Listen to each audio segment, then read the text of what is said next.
The following story has been brought to you by StoriesToInspire.org. I never forget, I had the first position as a Rabbi. It was the 12th grade, and I was just one time, I was able to leave Beis Medrash one day a week and teach the 12th grade. They were not exactly your malochim. They're a group, and they were strong and strong-minded. I came in, and the guys looked older than me. They sit down. They're waiting. All of a sudden, a guy comes in with a helmet, motorcycle. He must have been a little older than the rest. He puts the helmet down on my desk. I thought, wow, this is going to be a lot of fun this year. I take a look at the guy. And he said, I want to keep my helmet here. I said, okay, I'll watch over it for you. It was, let me say the following, it was a very great challenge. Finally, one day, I said to him, could you take notes?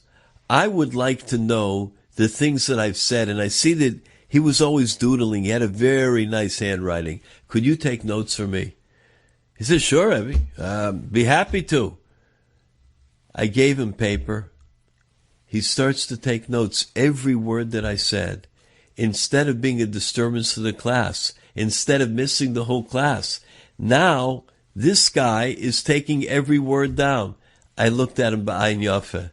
There was no other way to look. And we had a nice discussion. We had a very nice kesher throughout the year. We had a mutual respect. Years later, I went to a simcha, and the Baal Simcha told me the caterer would like to see me. Usually when the caterer wants to see me, it's a serious matter, it's a shaila, something in the kitchen, a product. So I ran back. The caterer says, do you recognize me? Years before, I had him as a student. That was the one with the crash helmet. He said, I want you to know, Rabbi, you put up with me, and I appreciate that you did. And he put his hand on my shoulder. He says, I want you to know that I'm very successful as a caterer. And in fact, I was able to donate a huge amount of money to a yeshiva because I know how important it is to learn in yeshiva. I want to thank you for your part. I says, my greatest schus, you have no idea. He says, I want to tell you one other thing. If you need anything ever personally, I would ask you please to give me a call. He gave me his telephone number.